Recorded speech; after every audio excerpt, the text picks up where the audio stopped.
kita udah tahu dosen jangan muluk-muluk dari segi ini, dari segi walaupun teman-teman dosen ada yang sukses berbisnis juga.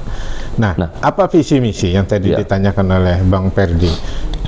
Unila ini dengan kena tsunami kemarin, artinya OTT KPK itu lebih seperti tsunami dahsyat, terjadi apa ya, kehancuran reputasi lah kalau menurut saya. Reputasi, reputasi, nama baik Unila tercoreng, marwah tercoreng, sehingga perlu ada semacam transformasi yang cepat, boleh dibilang karena ada disrupsi, jadi kita lawannya revolusi. Iya, revolusi. Assalamualaikum warahmatullahi wabarakatuh. Waalaikumsalam. Tapi pun, ya pun, pemirsa Gunsantok, kali ini kita mengunjungi ruangan Pak Ahadiat. Ini saya suka kelibet. Mohon maaf, suka kelibet.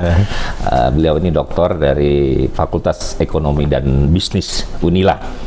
Dan bincang kita di Gunsantok ini juga masih mengenai seputaran tata kelola, seputaran Unila, akibat menurut saya adanya ledakan di bulan Agustus kemarin yang kejadian sangat luar biasa ketika Pak Rektor Pak Aom ditangkap oleh KPK. Tapi kita bukan berbicara mengenai manusianya, tapi bagaimana sistem yang ke depan ini akibat kejadian luar biasa ini akan ada pemilihan rektor yang bukan karena habis masa jabatan ya Pak ya? Ya. Bukan karena habis masa jabatan, tetapi karena ada kejadian luar biasa. Pemirsa Gunsantok, bincang dengan Pak Ai ini seputaran itu, mungkin lebih beliau juga ada di PKLI ini, masih juga mengajar di FEB ya? Iya, masih mengajar di FEB. Dan pemilihan rektor ini akan dilangsungkan bulan ini juga ya Bang? Bulan Desember ini. Tanggal berapa? Tanggal 22 dan 29. 22 dan 29. Nah. Pak Ai,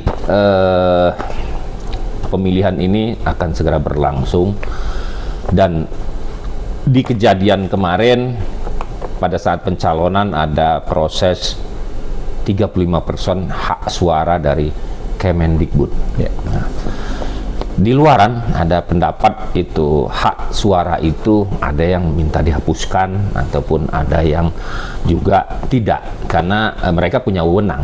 Cuman poinnya ada persyaratan, bukan karena kedekatan, bukan karena kata belece, bukan karena itu 35%-nya itu memang benar-benar proporsional. Nah, sebelum kita ke visi misi atau apa, di poin ini dulu yang semua saya tanyakan, apakah masih seperti itu Pak? Silakan. Terima kasih Bang Perdi sudah bisa mengajak saya untuk ikut sharing kepada publik. Para pemirsa, Bang Perdi terkait dengan 35% itu pernah ada diskusi antara Senat Universitas Lampung dengan Pak PLT menanyakan bagaimana wacana untuk itu dihapuskan. Namun kata Pak PLT, karena itu peraturan menteri, maka untuk merubah peraturan menteri itu tidak terlalu mudah, bisa memakan waktu 1-2 tahun, kemudian perlu ada semacam uji publik, kemudian meluruskan apa argumen logikanya. Jadi dipahami bahwa kenapa 30% kemungkinan kalau untuk pada kejadian pemilihan rektor di Unila ini akan tetap ada nampaknya, karena belum dicabut pada dasar hukumnya, karena mungkin merasa bahwa kementerian juga punya sharing anggaran yang cukup besar dan mewakili negara, ya kementerian ikut mengambil keputusan dengan proporsi 35%. Namun otonomi diberikan 65% kepada Unila melalui senatnya. Iya. Jadi kelihatannya logikanya ya ini negara harus hadir. Jadi walaupun itu beberapa banyak kejadian itu ada semacam quote unquote menjadi semacam media untuk di situ melakukan hal-hal politicking dan lain-lain gitu. Ya, artinya tetap harus di koridor persyaratannya terpenuhi di 35, kemudian Persis. juga profesional ya. Persis, memang dia memang dia bisa ditempatkan di situ bukan karena transaksional kan gitu. Betul, betul.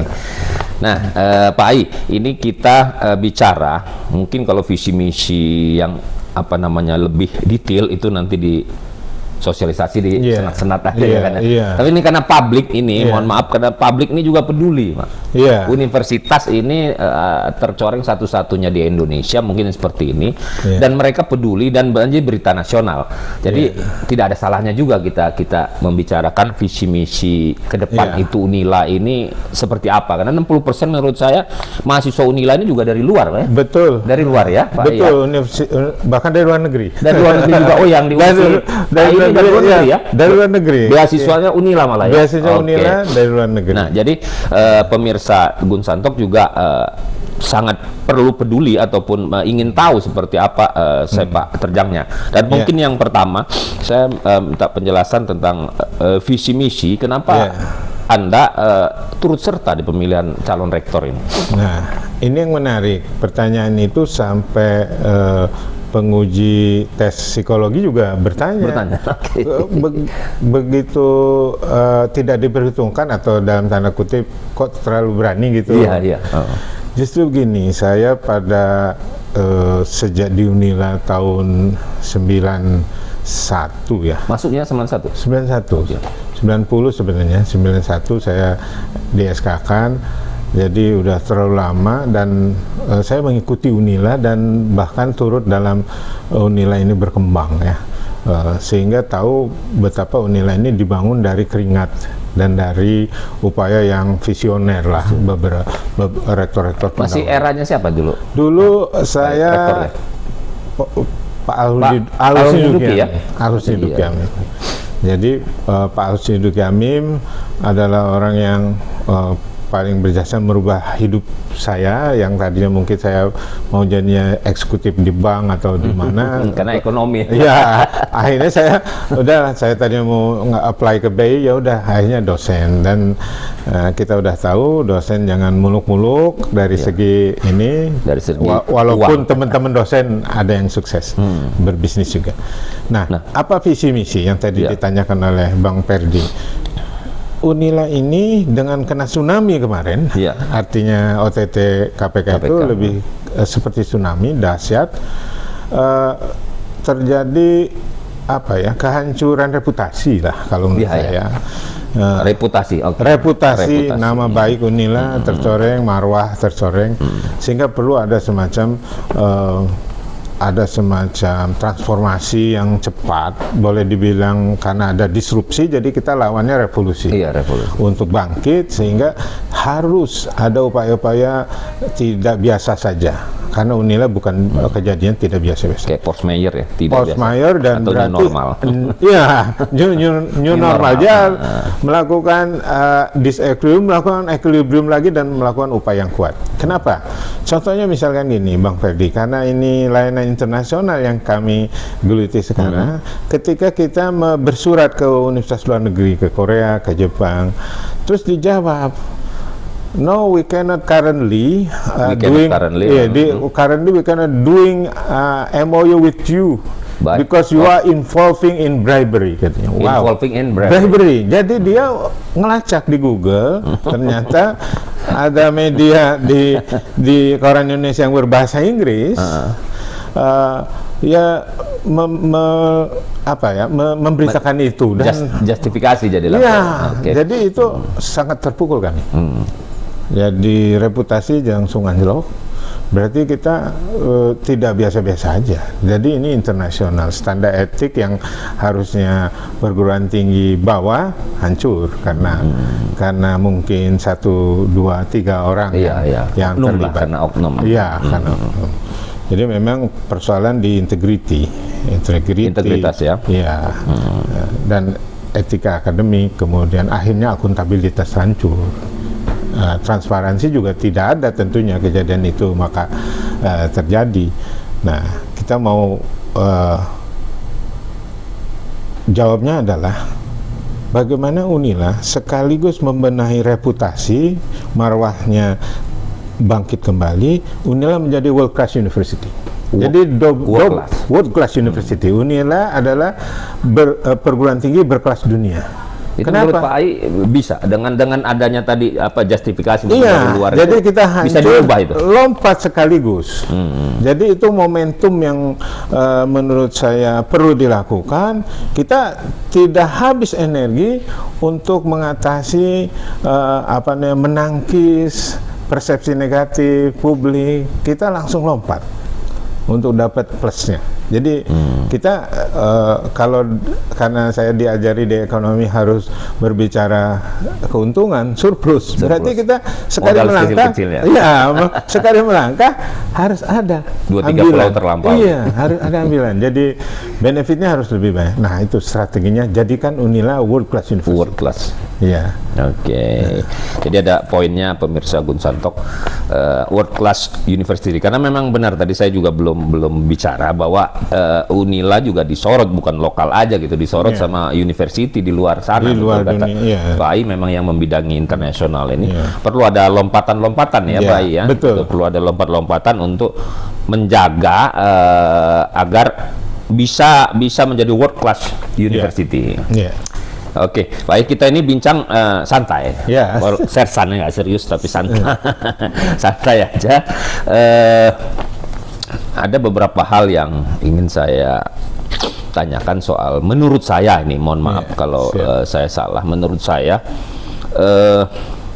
di luar ini selama ini saya melihat ada contoh-contoh misalnya soal keamanan, Pak ya. Iya. Ini sangat terbuka. Kenapa saya bilang sangat terbuka? Kalau malam saya pernah ke sini tuh di depan embung itu tempat orang pacaran gitu. Oh. Nah, itu tempat orang pacaran. Iya. Kemudian pos-pos satpam nih kurang Iya. terisi atau mungkin Iya. kena jadwal. Iya. Terus ada juga satpam ini menurut saya yang etika bicaranya itu tidak profesional. Kalau Iya. kita mau jadi world class internasional itu juga harus profesional. Artinya etika budaya kita yang timur itu harus ada sopan santun. Jangan bertengkar di luar gitu. Kalau maupun ada nasihat dibawa ke dalam itu siswa. Kemudian yang ketiga adalah soal keamanan lingkungan. Keamanan lingkungan ini ada preman, tatonya banyak besar, ngamen Pak di itu. Di Edkip tuh yang saya lihat di kantin Edkip itu dia ngamen tuh tiap hari bolak balik. Artinya sangat terbuka nih. Apa enggak itu menjadi PR juga gitu Pak? Itu walaupun menurut saya itu, menurut Pak Ai mungkin itu hal sepele, tapi itu kembali kepada tata kelola dan bisa ke integritas juga nanti. Bagaimana menurut Pak Ai? Menurut saya tidak sepele dan justru mendasar. Artinya kita ini kan satu wilayah dengan otoritas akademik yang tinggi dan harus tegas. Jadi itu berbicara pembinaan unit yang bertanggung jawab dengan keamanan dan keselamatan ya.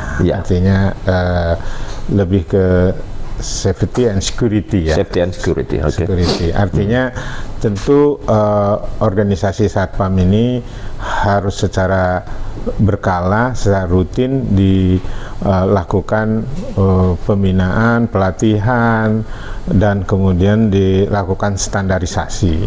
Kalau tempat yang kurang bercahaya, kita akan kasih fasilitas cahaya, artinya lampu, kemudian tempat-tempat yang kira-kira rawan dengan kejahatan kita akan ini.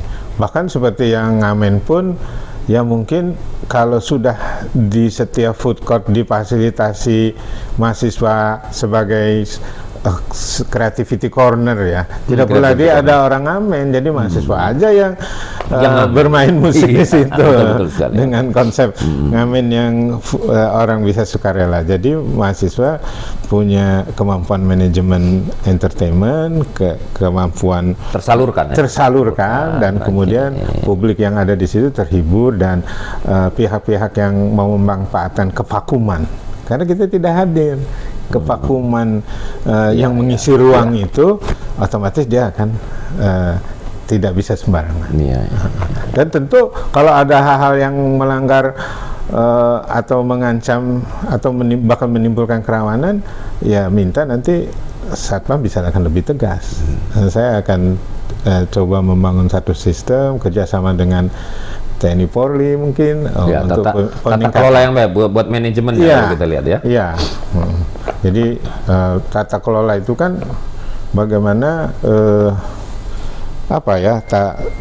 transparansi ya, karena dia tidak tahu bahwa di situ ada penguasaan wilayah oleh Satpam untuk masalah keamanan.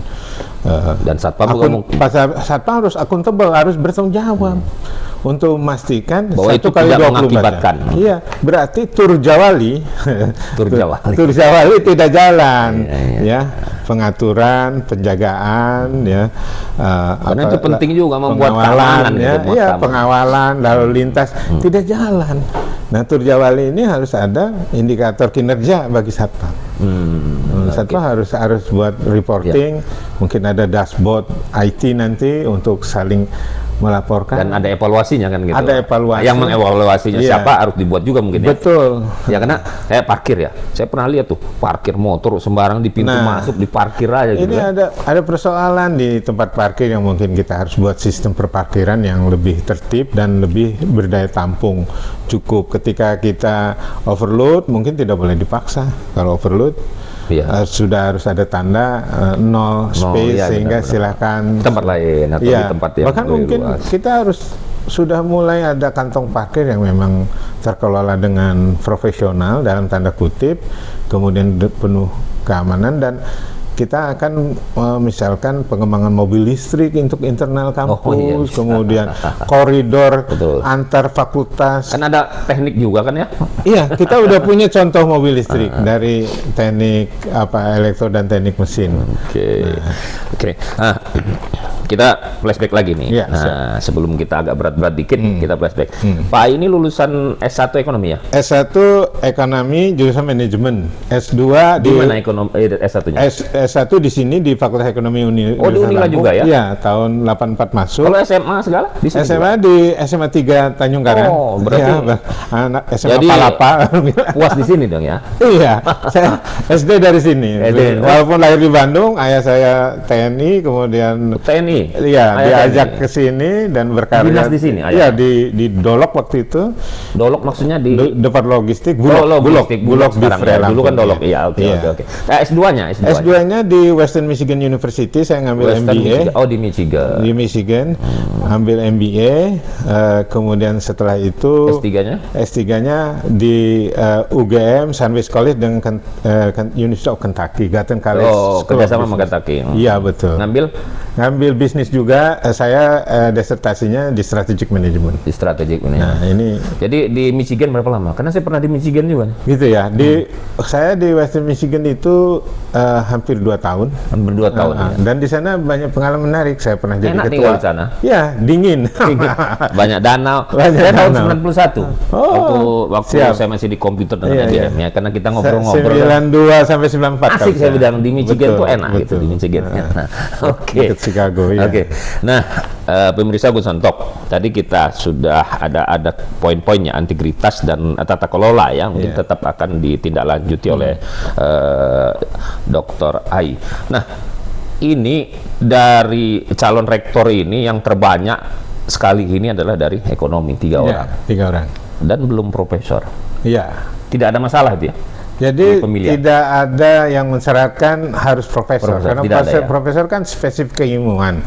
Sedangkan posisi rektor lebih ke manajerial dan leadership.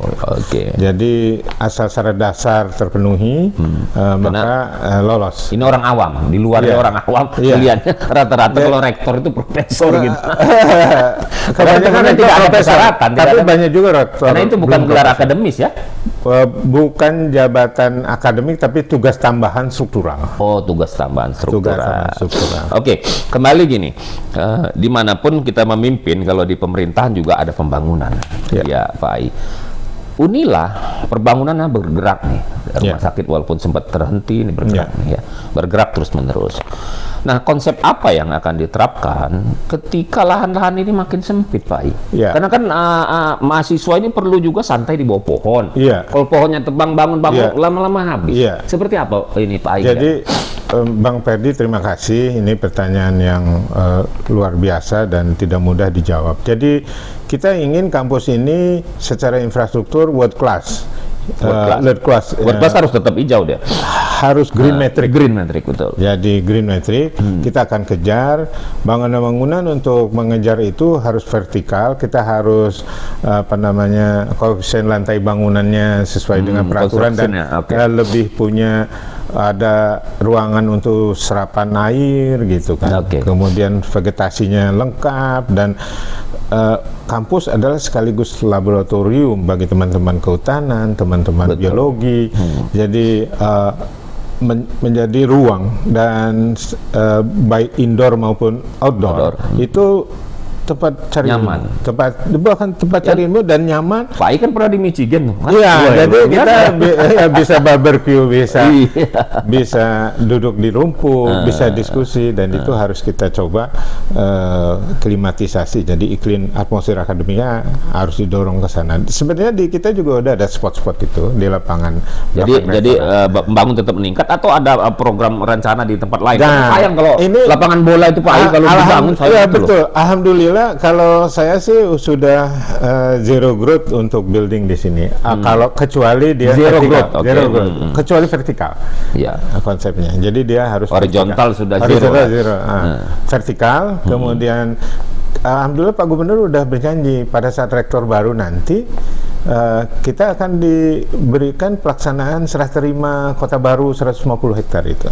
Oh, bersebelahan sama ITERA berarti? Begitu. Mudah-mudahan punya provinsi ya? Dari provinsi. Bahkan itu luar biasa. Sudah ada MOU-nya. Iya, luar biasa. Itu satu. Unila ini kan ada 3 kampus sekarang. Metro ya? Kampus Metro, kampus Panglima Polim, dan kampus sini. Panglima Polim itu yang guru olahraga ya? Iya, betul. Dulu SGO, sekarang dia seni musik, ada di situ. Besar juga itu saya lihat. Lumayan. Ada berapa. Kalau yang di Metro keguruan ya? Keguruan ya? Iya, itu juga bisa kita kembangkan dengan bagus karena Metro adalah pusat pendidikan. Kemudian Bang Ferdi ada 3 lagi kampus baru. 3 lagi kampus baru? Iya, yang baru betul. Insya Allah lahannya ini punya.